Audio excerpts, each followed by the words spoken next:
Sa iba pang balita, natapos na rin ng Senado ang budget deliberation para sa taong 2014. Kaya't ang ratification na lamang ni Pangulong Aquino ang kailangan para ito'y mapagtibay. Balitaan mo kami, Bianca Piedad.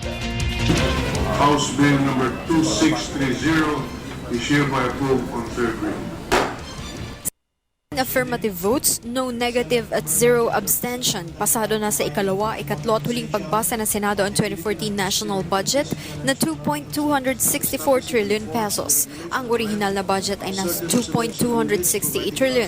Subalit dahil ibinawas na ang 200 milyong Priority Development Assistance Fund ni Vice President Jejomar Binay at 3 bilyong pisong PDAF ng 15 senador para sa susunod na taon, bumaba ito sa 2,264 billion 800 million. By tradition, the others realigned the budget to calamity funds or to education or to health.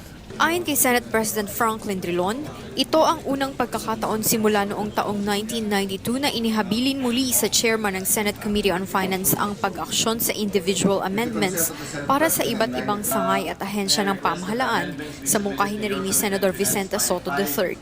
Subalit kinakailangan aniya na magsumite si Finance Committee Chair Senator Francis Escudero sa mga kapwa-senador ng kanyang desisyon patungkol sa individual na amyenda na ginawa nito. We wanted to avoid protracted debates on the individual amendments, but it will be transparent.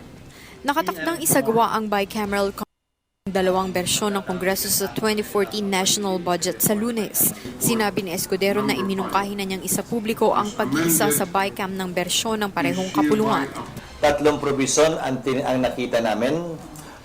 Una, yung sa school building program. Pangalawa, dun sa excise tax. Pangatlo, dun sa COCO Farm Funds na may nakalagay na consent o prior approval ng Kongreso o ng Kongresista bago ma-release ang pondo. Samantala sa taya ni Senador Drilon, maisusumite na nila sa Pangulo ang pinal na bersyon ng Kongreso sa 2014 national budget pagsapit ng ikalawang linggo ng Disyembre. Para sa Telebisyon ng Bayan, Bianca Piedad.